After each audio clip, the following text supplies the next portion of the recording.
Full disclosure, this video is not an objective critic, I'm just some random French dude that decided for some reason to share his opinion on a few things, in English, because why not? If you disagree with me, feel free to say so, my opinion is not absolute. On the other hand, if you just don't like my takes, I don't give a shit!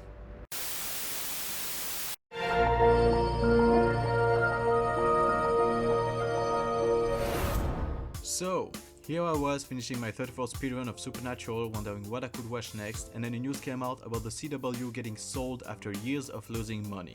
Wait a minute! Late, you fucking dickheads! And that reminded me that I used to watch a few other CW shows, and more specifically one that had ended a few months ago, Supergirl. Do people still care about that show? So yeah, Supergirl.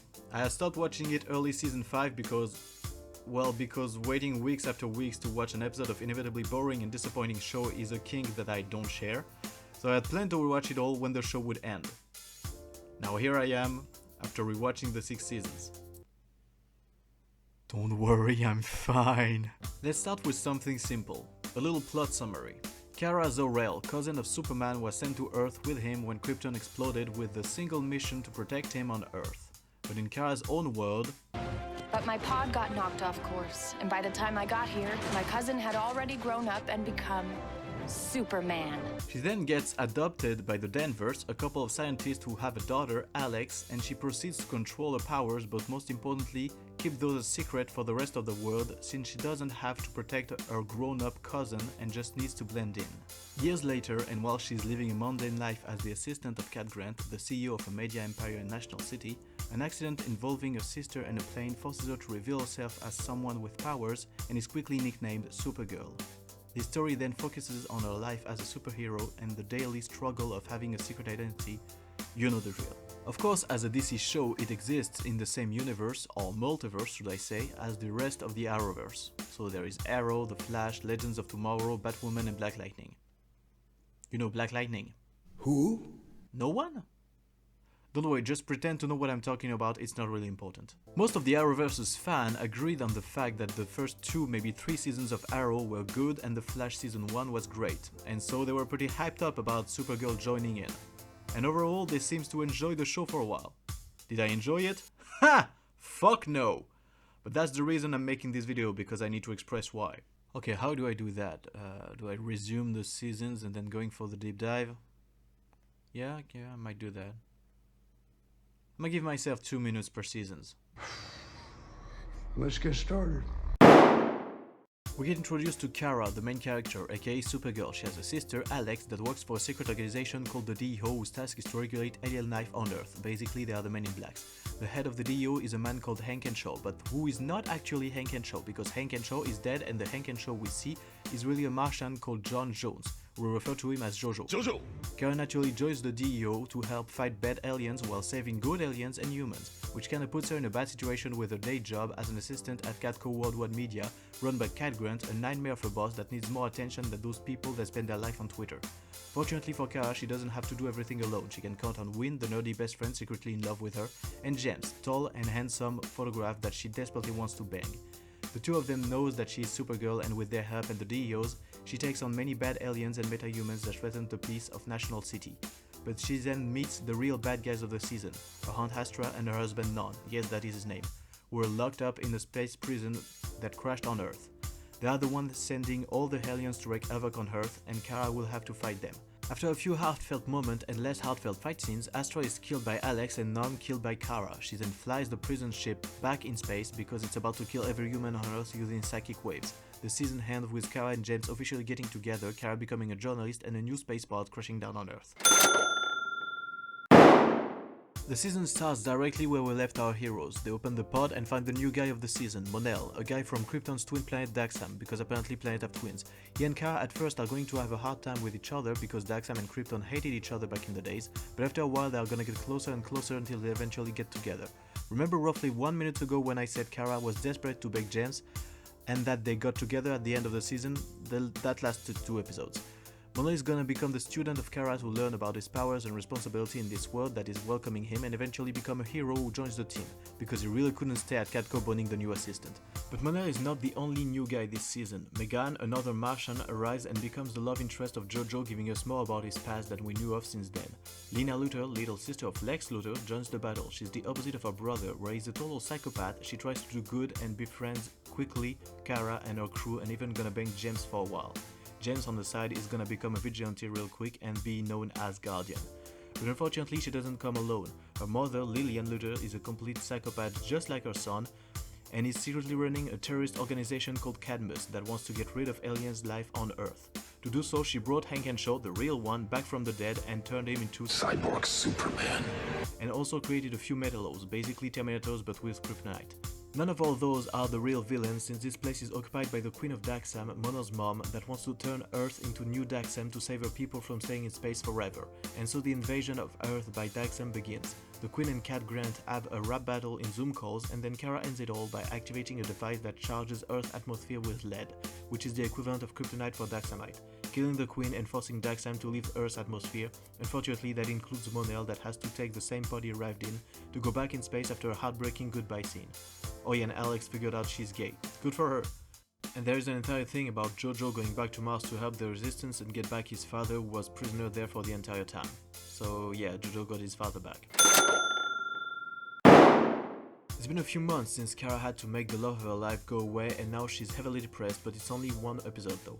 We meet the new girl of the season, Sam. Sam is a single mom friend with Lena that has been hired by her to take over L Corp because Lena decided to buy Catco to get closer with Kara, rich people's problem. So of course Sam is quickly introduced to Kara, Alex and the crew, but she doesn't know about Supergirl though, since Lena doesn't know either. Quickly Sam discovers that she has powers and starts experimenting a little before the main villain of the season, Rain, is presented. She's a dark Supergirl but more powerful and seems to want to purge the Earth of their sins. Halfway through the season we discover that Rain is in fact Sam, but not really. They are the two faces of the same coin. It's a double personality because Sam was originally Kryptonian as well and was created by Kryptonian Witch as a world killer. Rain in one-on-one combat completely destroyed Supergirl and publicly humiliated her by showing to the entire city how powerless she is. Fortunately, Kara comes back from this humiliation and trains with Monel to get stronger. Yes, Monel is back. Quickly, Monel got into a wormhole that sent him in the 31st century, where he met the Legion of Superheroes and lived for a decade until he eventually got married to Imra, an insanely hot chick with telekinetic abilities, but they came back in time to help Kara defeat Rain in the present to stop her from destroying the future. Still following? So now the team has Monel back, Imra and Brainy, a living computer that somehow always gets the odds wrong. Meanwhile, Alex and Maggie got engaged and they broke up because Maggie doesn't want to have kids, so Alex is depressed. Kara and Monel then go on Argo, a piece of Krypton that was protected from the blast, where they can find a stone called Aeron L, which could kill Rain. Kara's mom is on Argo and not dead, and same goes for the witches that created Rain. Eventually, Rain is joined by her two sisters, Pestilence and Purity. Is a stripper's name. They both die, Rain absorbs their powers and starts terraforming the Earth, but then she gets stopped by Jojo's dad merging with hers to stop the terraforming, sacrificing himself in the process. Then, by using the Aeronel, Kara manages to get in Rain's mind and get Sam to defeat Rain, doing so saving the world but changing the future. Win goes with Monel and Imra back to the future, and Brainy stays behind to replace him. The President of the United States wants to sign a paper saying that aliens are welcome on Earth, which is not appreciated by everyone, especially Otis and Mercy Grave, two anti-alien terrorists that attack the President to expose her as an alien to the world. Did I forget to mention the President is an alien? The President is an alien! It succeeds and the Vice President takes over, but he really doesn't like aliens. He's not the only one. Agent Liberty, the main villain of the season, is the head of an anti-alien movement that is becoming more and more powerful and violent.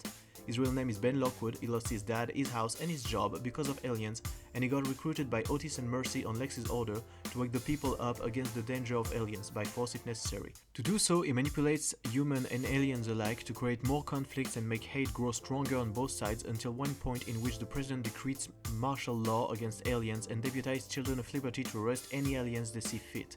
Meanwhile, Lena is developing a drug using the Aeronel to give humans power. Meanwhile, there is a copy of Kara that got created during the climax of last season and was raised by Lex Luthor in Kaznia. He raised her to hate USA and Supergirl so that she can pretend she is her and attack the White House to get rid of the confidence the people have in Supergirl. And then he manipulates Kaznia to attack USA just to defeat the Kaznian forces himself so that the government and the people grant him forgiveness for almost destroying the world when he turned the sun red. Eventually he gets powers thanks to Lena's drug by forcing her to use it on James's first. By the way, those two broke up for unclear reason, and eventually Ben Lockwood also get those powers. Also, new girl has arrived. Nia Nal, yes that's her name, is here. She's the new girl, she's trans, she got dream powers. What does it mean? Basically she does whatever she wants and no need to explain it because it's just dream powers. She's gonna get together with Brainy and literally no one cares. Also, new guy has arrived. Manchester Black is cool, he's British, he's good, but then bad, but really good, but kinda bad, but sort of good, but definitely bad. And boom, Jojo kills him after realizing that being a man of peace, which he promised to his father, sucks. During the epic showdown, Ben and James both lose their powers. Jojo and Nia saves all the aliens that Lex has captured. Lex kills Russian Supergirl. Supergirl defeats Lex, who runs away only to be surprised by Lena that kills him, and before he dies, he reveals to her that Kara is Supergirl.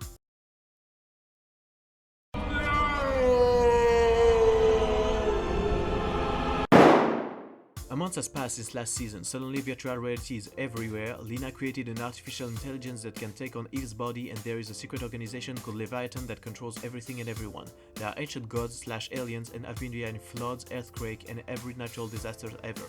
Catco was sold by Lena to an old friend of hers, Andrea Ruras, who is a secret shadow assassin for Leviathan, and she is also the CEO of Obsidian Corp, the company that created the VR lenses. There is also a new guy called William at Catco. He kinda feels like an asshole but quickly becomes pretty nice and a new love interest for Kara. Nothing really matters in half of the season since it's rebooted by Crisis midway. Thanks to Crisis, Lex is back and the head of the DEO. Lena is still mad at Kara because she waited 3 years to tell her she was Supergirl. James leaves the show to go deal with prison problem and is replaced by Kelly, his sister and Alex's new girlfriend. Meanwhile, Lena wants to get rid of violence in humanity, so she tries to program people to do no harm with the help of Lex. Surprise surprise, it fails and she then realizes that her brother is still a monster. Speaking of realizing that Lex is a monster, Brainy the entire season helps Lex through his entire plan without realizing that it's a terrible idea. Meanwhile, Nia tries to kill a guy in the middle of the street for being transphobic. Okay. Eventually, the big showdown is upon us and the team has to face the alien gods, which are basically just elementalists. Alex gets a suit and the name Sentinel, and they fight for 2 minutes before Lex captures the gods in a bottle. Yes, really. And the entire world is hiding in the virtual reality, so Kara gives a pep talk for everybody to come out of it. And the season ends with Leviathan still existing and Lex still being in the win. So naturally, the most important part of the season is that Supergirl finally got pants. Pants! Season 6.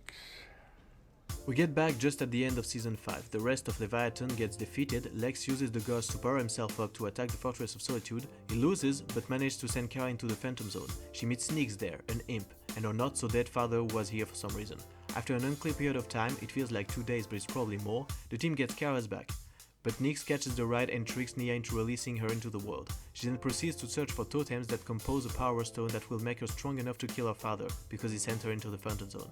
So the team has to stop her, of course. Meanwhile, Andrea only has Catco left and is actively trying to destroy that company as well. William is tasked to report on everything done by the Super Friends. Don't call it that. Alex and Kelly adopt an alien kid. Lex fell in love with Nyx, so of course he's back, and tries to help her before trying to kill her when she rejects him. Meanwhile, Kelly becomes the new Guardian, so of course she turns it into an Halloween costume, but also she becomes the advocate for the CRT and reads Robin DiAngelo's book, so naturally she starts blaming white people for everything and actively gaslighting the team for trying to save the world and not just a dozen black people. And no, unfortunately, no one gives her a bitch slap to organize her thoughts. Nia finally remembers that she has a sister that could help her understand her powers after 2.5 years. The team loses all the totems, and during the big showdown, Lex brings phantoms from the Phantom Zone. Those instantly take Lex and Nyx in the zone and done. Fight's over, good guy win. The show finally ends after the wedding of Kelly and Alex, and Kara reveals her secret identity to the world on live TV. You know her as Kara Danvers, Catco's ace reporter and new editor-in-chief. But tonight, it is my great honor to introduce to you Supergirl.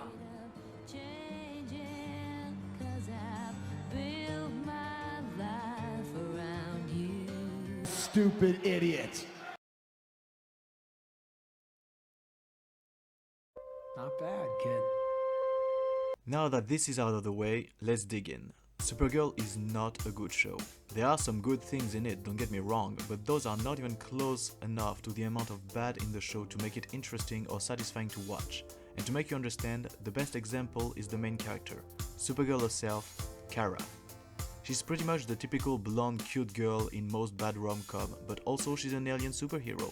She's cocky, a little naive, she's kinda looked upon by most people because she's not the most expressive person in the room, and she's most likely to let herself be walked all over instead of standing up for herself. She goes through little to no evolution of that part for the entirety of the show, even in the finale.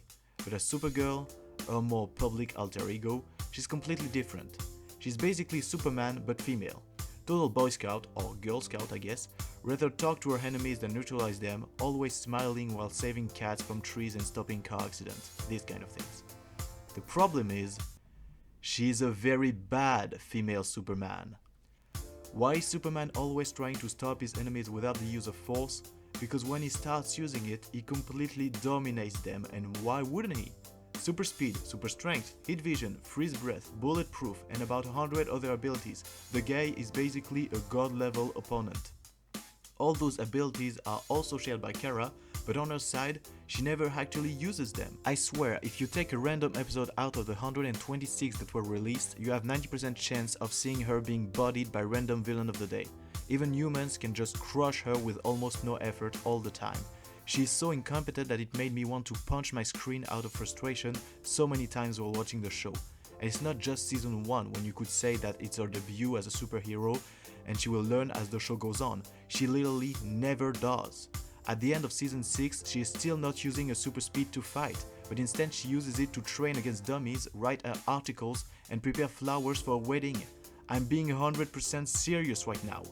Tomorrow morning, yes, right? I will super speed. They will get done. I promise. We even see her train with Monel in season 3 using super speed, and there is a visual effect that shows you that even though you are seeing them move at normal speed, they actually are at super speed, like for example the lightning around Barry in The Flash.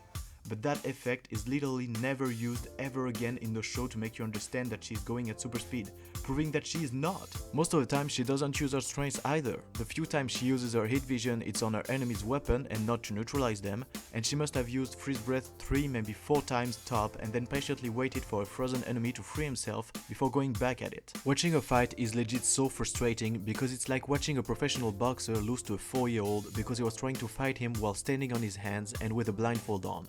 Almost all her enemies should be taken down in 5 seconds top, but every time she just stands there, waiting to get hammered on the ground, be depressed, get a pep talk, and then come back to defeat her enemies. Every time.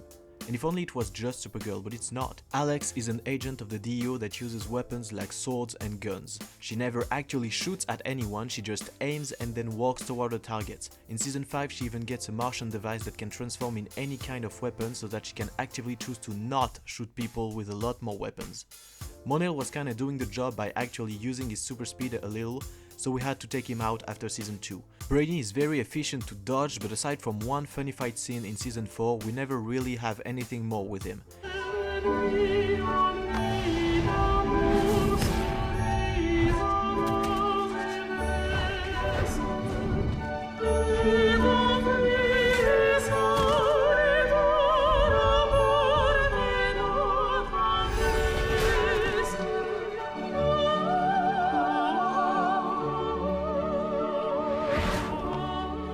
Nia can do pretty much everything with her powers with no explanation because dream powers, and yet somehow the only moment when she wins fight is against powerless humans, which is still more than Kara, I guess. Jojo kinda does the trick, so most of the time we send him away from the fight because he could actually kick everybody's ass pretty fast.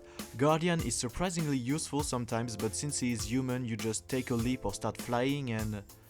well, let's just say his bike is cool but doesn't fly. For real, most of the characters are either useless in the fights or are actively sabotaging their own side. It is so bad that when someone is actually efficient, it gave me chills. For example, first episode of season 3 have Kara being full depressed because Monel is gone.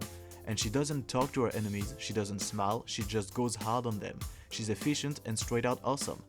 Unfortunately, at the end of the episode, she goes back to her natural cheery and inefficient self. Season 4 introduced the character of Manchester Black, and that guy is 100 times more efficient than the entire Super Squad united. Why? Because he doesn't care about giving his opponent a chance. He kills, tortures, lies, steals and manipulates to accomplish his mission. And he actually does accomplish his mission. The only moment in which he talks to his opponent is when said opponent is tied up in a bathtub about to get tortured.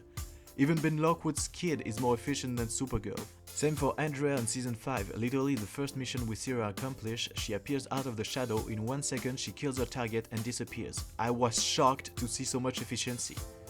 Even the big bad guys most of the time are incompetent. None in Season 1 leaves without finishing the job. Beach Queen in Season 2 barely tries to kill Kara while fighting her. At least she doesn't leave without finishing the job, I guess. Ren in Season 3 leaves without finishing the job. Kara's clone in Season 4 leaves without finishing the job. Lex in Season 5 leaves without finishing the job. Lex in Season 6 actually get himself and Nick's trapped in the Phantom Zone. I'm being serious right now, the good guys are incompetent but the bad guys are even worse. The finale of the show is a perfect example. Lex and Nix have literally the power to destroy the world, but they can't set aside their disagreement for 5 seconds to get rid of their enemies. And because of it, Lex eventually opens a portal to the Phantom Zone, which results in them being taken by the Phantom in the Phantom Zone, and the good guys winning without having to lift a finger. Yes, it's always like that. What kind of an ending is this? And I'm not even gonna talk about the production because I might get violent. Okay, maybe just a little bit. So many cuts, every action scene is filled with cuts, the characters teleport off screen, the timing of almost every attack doesn't make sense, there are objects that are going through characters for no reason. For real, this scene against Sai, I still don't understand it. The CGI is awful most of the time and the choreography are almost non-existent. Not that it would matter since the character moves so much and there is so much cuts that you can't see any movement properly anyway. In the 6 seasons there was one fight scene that I liked, and it was when Guardian fights a few Daxamite guards in Catco during Season 2. It's like 15 seconds but there is no cuts, it's simple camera movement, it's basic but it just works.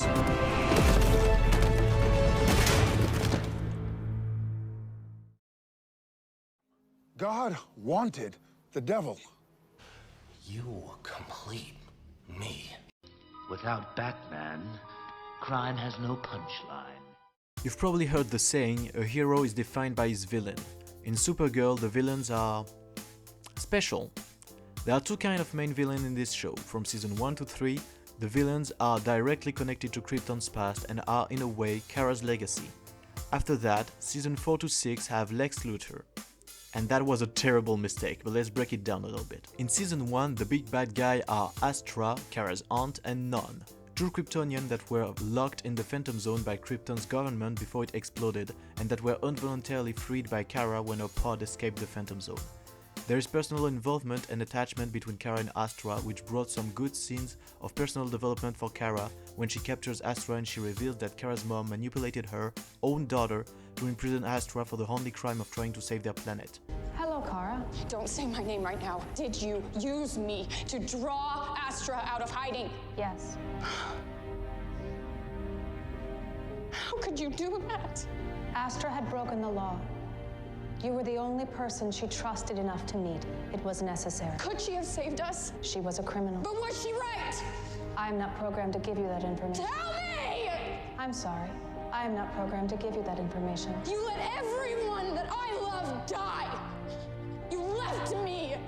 You left me alone. You sent me away. How could you do that? I am not programmed to give you that information.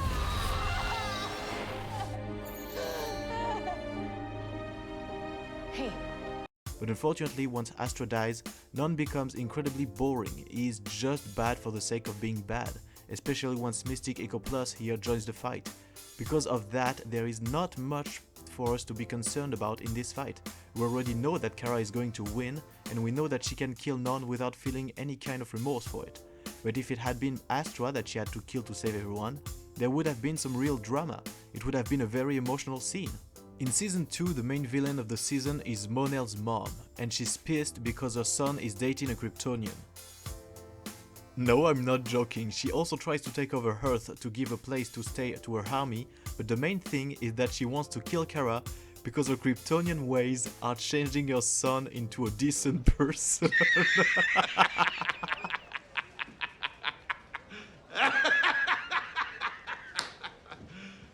You serious? Even if there is personal attachment with this one, the bad guy being the Queen of Daxam, the twin planet of Krypton that got destroyed when Krypton exploded, it barely even speaks about that. Very quickly, it's just about some psycho helicopter mom not liking her son's girlfriend and trying to get rid of her. In season 3, it's better. The main villain is Rain, a Kryptonian living weapon known as World Killer and who is the second personality of Sam, not that Sam. And this villain just works. For real, she just works. She's a dark Supergirl, what Kara could have been. She's really threatening. The first time she fights Supergirl, she completely bodies her all over town and eventually leaves her for dead in the middle of the street for everyone to see. And aside from that, the duality Rain/Sam really works, because Sam was introduced as a super nice character, very friendly, that joins the group quickly and has super cute scenes with Kara, Alex and Lena.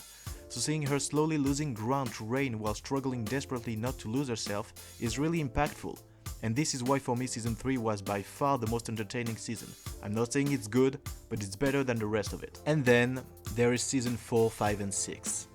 Lex Luthor is the main villain in all of them, and I'm sorry, but this is not a good Lex Luthor. Say everything you want about Smallville, but at least Michael Rosenbaum was awesome as Lex Luthor. Even the kind of cheap old Superman movie had better Lex Luthor, and personally my favorite is still Kevin Spacey in Superman's Return.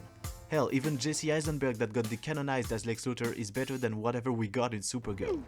I don't understand how people are defending this. He has negative charisma in this role, his dialogues are ridiculous. You killed me. His plans are so idiotic that you wonder how they could ever work, and he has those classical music moments that makes me want to throw myself off a balcony. Indeed.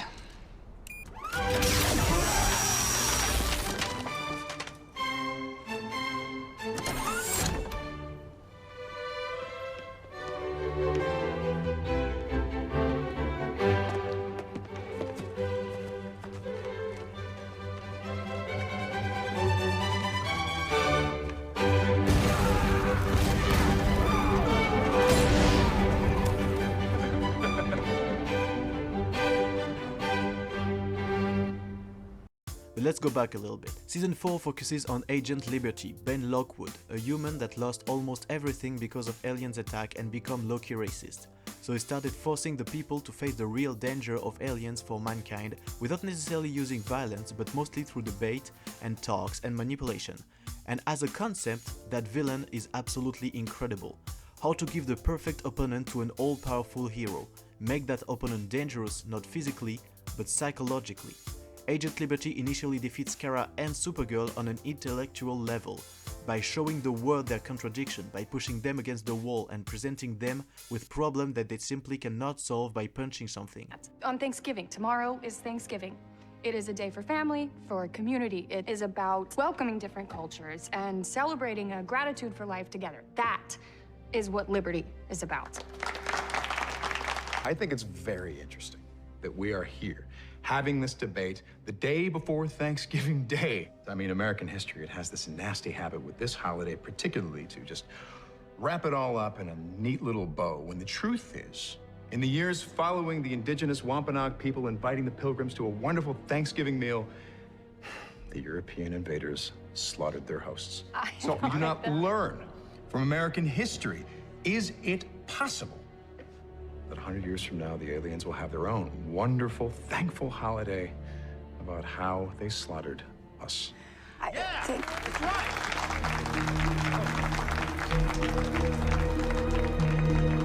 But then, Agent Liberty quickly becomes basically a terrorist and is manipulated by Lex anyway, so everything that he accomplished is completely stripped off from him and he is just a tool used by another. Season 5 focuses on Leviathan, an all-powerful secret organization that is behind every ecological disaster of history because they are elementalist gods and they control everything and everyone, but turns out Lex manipulates them, traps them in a bottle and absorbs their powers. Does it sound as ridiculous as I think it sounds? Finally, Season 6 focuses on Nyx, an imp that wants to get revenge on her father for trapping her in the Phantom Zone, and who is going to put a black and white filter on the world to do so. So of course the Super Squad have to stop her. She's allied with Lex, who suddenly is in love with her, don't ask, and tries to kill her when she rejects him. No really, don't ask. And even though he traveled through space and time to help her accomplish her objectives, he's still going to be the one who gets them both defeated. There you have one of the biggest problems of the show. The villains, except for Rain, sucks. And because of this, you can never really make your hero shine, because if the bad guys suck and your hero defeats him in 2 seconds, it's boring. But if your hero struggles to defeat a sucker, it presents the hero as a sucker himself, which is why Kara and Cole almost never look good. Don't get me wrong, they all look amazing. I mean, for real, those people are way too attractive. Leave some hotness for the rest of us, please. Because how can you look good as a hero when your enemies are trash? Sometimes literally.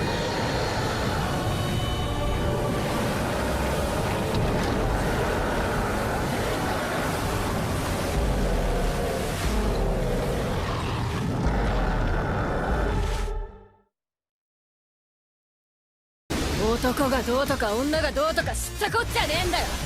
てめえらだけで勝手にやってろ。藤崎野原なんだよ。 If you've watched the show, you might have realized that it has a few political messages. Not much really, they're just talking about sexism, racism, homophobia, transphobia, Second Amendment, media manipulation, immigration, climate change, power of the press, conspiracy theories, and I probably forgot 1 or 2. Now you might think, wow! To talk about so much different important topics, they gotta really make research and understand all those subjects, right? Right? Right? Wrong! I'm gonna try my best to stay respectful and calm during this section. Sexism is mostly addressed in season 1 and is incredibly heavy. Just watch the first episode and you'll get the idea. Sorry about that, sir. Can you believe it? A female hero. Nice for my daughter to have someone like that to look up to. Yeah, real nice. Our job is keeping people in the dark about alien life on Earth, and nothing says covert operation like a flying woman in a red skirt. They know. You want to help? Go back to getting someone's coffee. Supergirl! We can't name her that. I don't want to minimize the importance of this. A female superhero. Shouldn't she be called Superwoman? If we call her Supergirl, something less than what she is, doesn't that make us guilty of being anti-feminist? I mean, come on, our first real enemy is the patriarchy. On my planet, females bow before males. This is not your planet.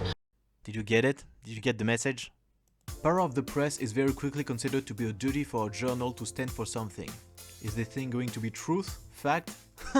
Hell no! The only character that gives a shit about truth and fact in the press during the 6th season is Snapper, and he disappears after season 2 because he was too base for this show. More important? What's more important than a mother finding her daughter? My coffee, my Danish, and the 5 minutes of peace and quiet you stole from me.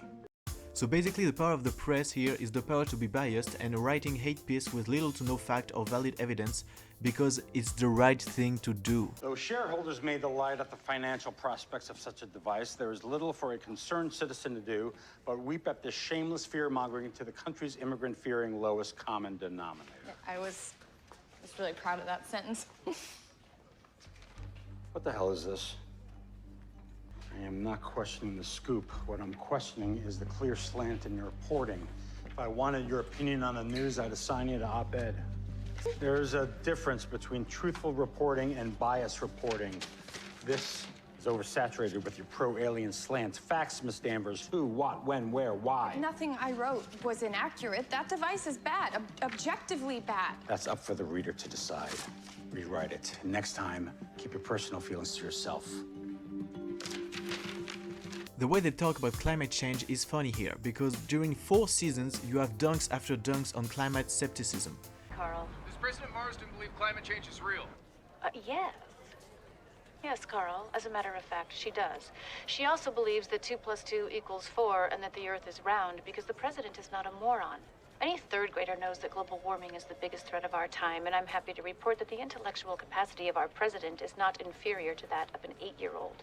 Next question. And then in season 5 you literally have Leviathan that explains that every climate catastrophe and evolution ever was their doing, so humans have nothing to do with it. Oops. Conspiracy theories are basically validated in the show. Yes, there is a secret organization that runs everything in secret. Yes, aliens are among us. Yes, the elites are evil. Yes, the president is in fact a lizard. The Second Amendment is discussed between Lena and other characters twice. Once with James when she clearly defends it, saying she's packing because being a public figure and carrying the loser's name and reputation, she can get attacked in the street at any moment. which is a very valid argument, and a second time with a little more subtlety when they are not explicitly speaking about guns, but about giving humans superpowers, and they have the entire debate of who would get them, who could decide, isn't more powers going to create more problems? The classical debate about weapons being dangerous, but suddenly Lena doesn't have any valid argument to present to all the opposition, because I'm guessing being pro-gun is considered evil by this show. And if you don't believe me, very quickly Lena, that was supposed to always be packing, doesn't have it anymore. And it's never even addressed. Immigration, of course, is the entire alien amnesty in season 4, which kinda goes hand in hand with racism, but I'm gonna talk about it separately. And of course, the show thinks it's clever with saying that America is anti-aliens. Subtle, real smooth. Racism itself was particularly weird because during the entire show there are moments that are trying to show you racism, whether it's against aliens or people of colors or aliens of colors. It always was just awkward and poorly executed, but in season 6 it straight out made me angry. And I didn't understand why. For those who watched season 6, it was episode 11 and 12, with Kelly gaslighting everybody for trying to save the world and not just the couple of guys she knew. I needed your help. I told you the people in the Heights needed your help, and you didn't see them. You don't see me. But then I realized why, thanks to one scene. This bitch language! This mean lady reads White Fragility by Robin DiAngelo. Robin DiAngelo, the infamous race grifter that made so much money telling people that 6-month-old babies are racist. Robin DiAngelo, the white woman that makes conference pay her 10 times what they pay her black counterpart for the same speech. Robin DiAngelo, the woman that completely redefined the concept of systemic racism to make sure to find racism everywhere, even where there is none, just to be sure to continue her scam for the biggest amount of time. Robin DiAngelo, who is such a terrible human being that the very people that she is pretending to defend, the people of color, are completely disavowing and even saying that her work is dangerous. That is what the writers think is a good person to teach you about racism. I'm sorry, I'm allergic to bullshit. Now that racism is dealt with, let's go with something lighter. Transphobia! Of course, with Nia being a trans woman, it was bound to happen, right? Nia has a moment roughly every 3 or 4 episodes in which she has to remind everyone that she is trans. It gets old pretty much immediately, but it's not really a problem, it's just a minor inconvenience. On the other hand, there are 2 very distinct moments in which her trans identity is directly impacted. First, in season 5, there is one douchebag that attacks her for being trans, and instead of humiliating him by simply being better, like we could expect, no. Nia tries to murder the guy in the middle of the street. If only Biden had made lynching illegal sooner. She's only stopped by Kara at the last moment, but she was legit ready to murder him for simply being an ass. And to make you understand my point, Nia never even thought about killing Children of Liberty in season 4 that were kidnapping and killing children, or Lex killing half a country, or any bad guys for killing people really. But one guy tells you you're not a real woman and slaps your roommate, and you're ready to kill him? Excessive much? This is my fight, and you won! Look at him! Don't let him turn you into something you're not! Why should he get to live? But the real moment about transphobia is in season 4, when we go in Nia's hometown. Nia is coming from a family that has the gift of dream powers being transmitted from mother to daughter, only one per generation. Nia has a sister that has been preparing her whole life for the moment when she would finally get her powers activated. But unfortunately for her, Nia is the one that got those powers. So of course Nia hid those, but during their mother's funeral, Nia saves her sister from an attack by using the powers. Then her sister, naturally pissed off and grieving, tells her, How did you, of all people, get the powers? They're supposed to be passed down from mother to daughter, so how did someone like you get them? You're not even a real woman. You need to leave! Yes. Yes, it hurts.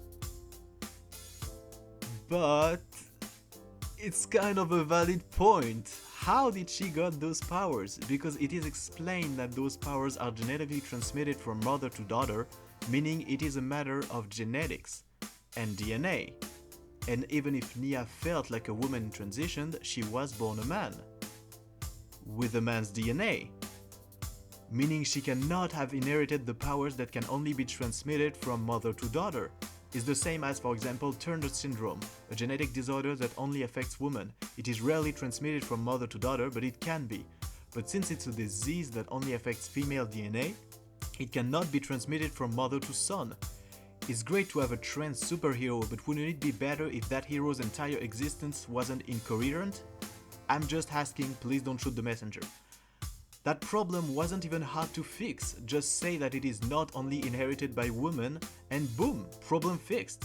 You still have the story about the jealous sister turning against Nia, you still have your artificial drama, you can still tell your crap story, the only difference is, it's not incoherent anymore. The writers, executors and everybody working on the show was so proud of having the first trans superhero of TV, they even picked an actual trans woman to play the role, which is, I don't know, nice I guess, but the sad part is, in history books, the official first trans superhero of TV will be remembered as a terribly written character in a terribly written show. Congrats on the representation! So as you may have understood from all those explanations, pretty much every political message is very poorly transmitted. It's never clever, well-dosed, interesting or homogeneous with the rest of the story. Ape-led murderer! Hold your fire! This man isn't black! What? Most of the time it comes from nowhere and is the most basic racism is bad kind of message you could find. It's about as subtle as those if you don't like and retweet, you're racist. Wait, are those still a thing? I've disappeared from social network 4 years ago, so I don't know.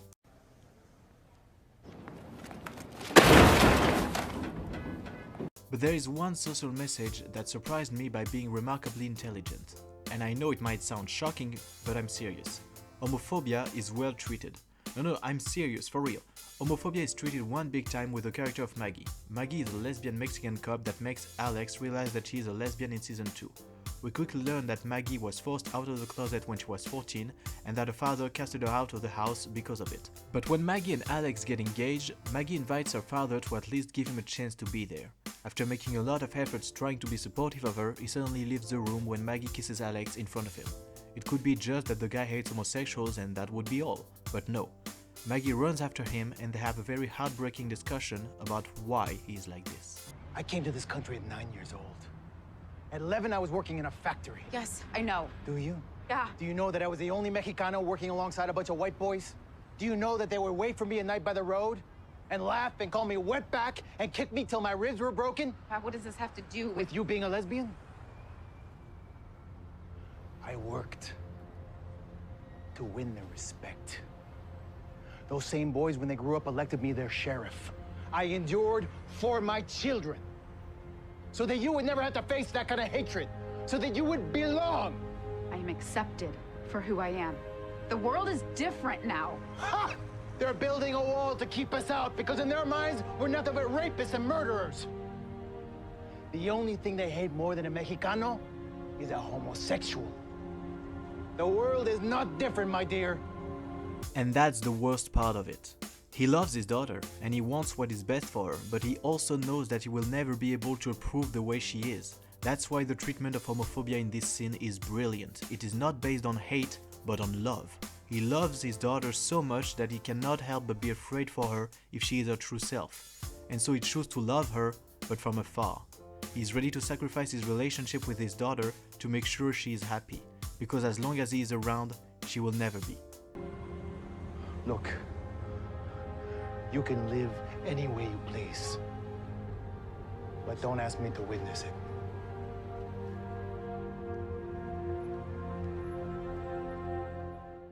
It's tragically beautiful, and it proves that the writers sometimes are actually able to write good things in this show. Which brings me to my final point. What could have been?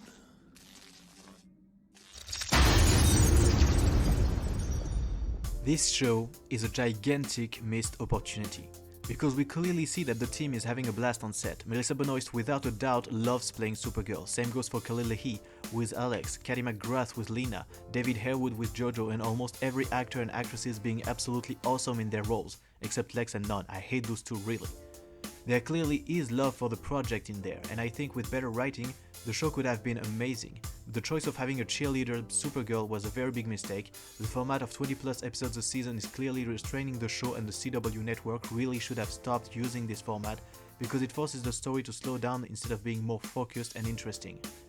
I mean, for real, in season 5 they rebooted it mid-season with the Crisis event, and even with that allowing them to tell the same story twice, they still didn't have enough to reach 20 episodes. Aside from that, the lack of continuity between seasons, like Kara suddenly being anti-kryptonite even though she's been working with the DEO which had kryptonite weapon for 2 years, or suddenly being like I don't kill even though she roasted Nun's face in season 1 and turned Mon-El's mom into ashes in season 2, it really makes you wonder if the writers bother watching previous seasons before writing their own.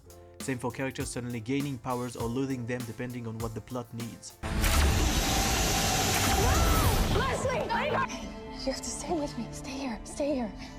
Come on.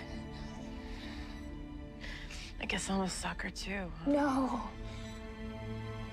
No, no. Just stay. Live wire. Leslie! Good as is.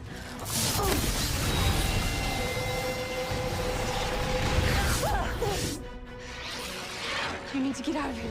Go! Oh, crap. Thanks. I was feeling a little depleted. Same for problems appearing with no setups and being resolved by mysterious artifact never mentioned before. And finally, the lack of consequences where most action is completely sabotaging any stakes the show could have.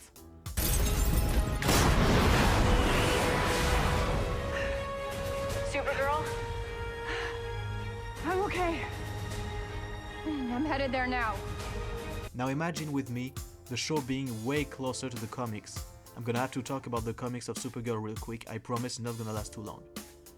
Supergirl in the comics is almost nothing like we see in this show. She is not a female Superman, she's a badass warrior trained by Krypton's best. Imagine Superman but with training and a temper. She means business. Where Superman lived on Earth his entire life and really understand what it means to be human, Supergirl arrived already an adult, and her first experience on Earth was being attacked by an army right after waking up and suddenly discovering that she has incredible and terrifying powers. Her relationship with humans is way more complicated. She doesn't hate them per se, but she doesn't really love them like Clark does. When there is danger, Superman will try first to save people, while Supergirl will search the source of danger and destroy it first before even thinking about the victims. She's way more brutal, aggressive, she thinks less about the casualties, because when she fights, she can just be herself, she doesn't have to wear a mask. The problem, of course, is that we all know what happens when a Kryptonian doesn't think about collateral damages.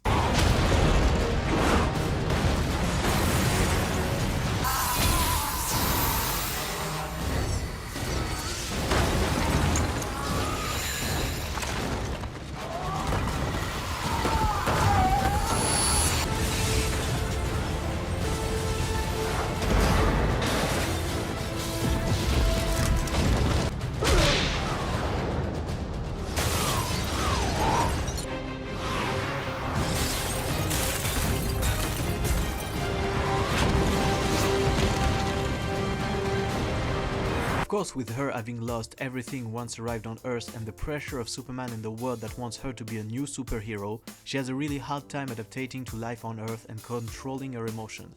So much in fact that at one point, after dealing with everybody's shit for too long, she just lashes out and gets so mad that she actually attracts a red ring from the other side of the universe and temporarily becomes a Red Lantern in the comics Red Daughter of Krypton. And as a Red Lantern, she is so powerful that the entire Green Lantern Corps can barely contain her for a few seconds. Now imagine that instead of the show we had, we got this. A show about an adult Supergirl that has to deal with living a life on Earth and the responsibility that comes with it, a warrior that was trained her whole life to fight, but who now lives in a place that she could destroy completely with her bare hands if she didn't control herself. A world that could crumble if she fought at 100% against any opponent. A show that would be more psychological and made to really explore the psyche and the development of the character, instead of just having a group of hot people doing nothing but together. All four of you standing there doing nothing. You look like the attractive yet non-threatening racially diverse cast of a CW show. Of course, add a way darker and sometimes ironic tone kinda like The Boys on the top of that and boom, wouldn't that be awesome? And I'm sure Melissa Benoist would be amazing that way too. Please just give her a reboot, I'm sure she'll do amazing. I mean, there's even a few scenes in the show that kinda have that vibe, when they are trying to go with something more serious and less lighthearted. In season 1 there is the scene with the hologram of Kara's mom that I showed before, but there is also the episode when she's affected by red kryptonite, and probably my favorite episode, the one called Red Tornado, in which Supergirl has to deal with everybody's shit for the entire episode, making her more and more angry all along, and then come the final scene against the robot. And in 1 minute, without any dialogues, that scene gives more development to the character than almost the entire season.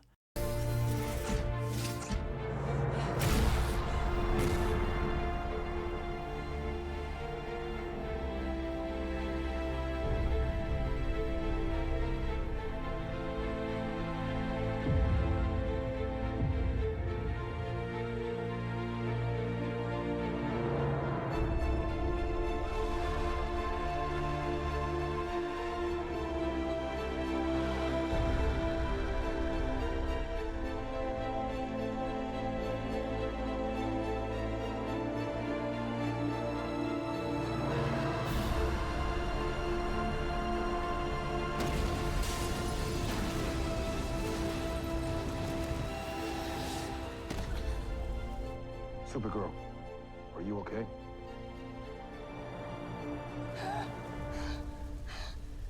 I'm here. I'm okay. It's over.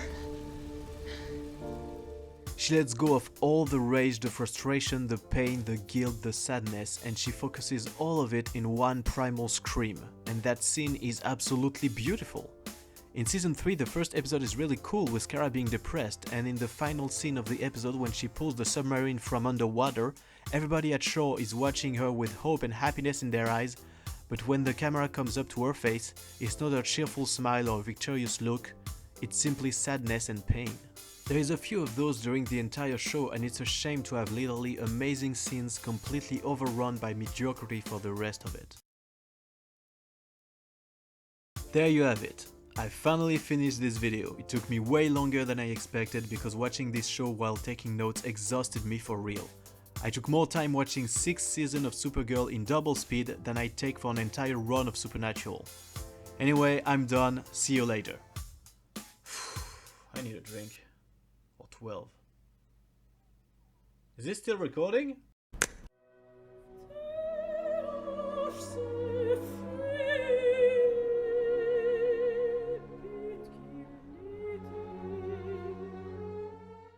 The season starts throughout... Ça commence bien, tiens. Of the season, Monel. Bah oui, répète-le 2-3 fois, n'hésite pas. And I'm not even gonna talk about the project... No. Same for Andrea in season 5. Literally, the first mission we see her... Finally, season 6 focuses on it. Non, j'ai oublié 2 lettres. It's filled with cuts. The characters teleport off-screen.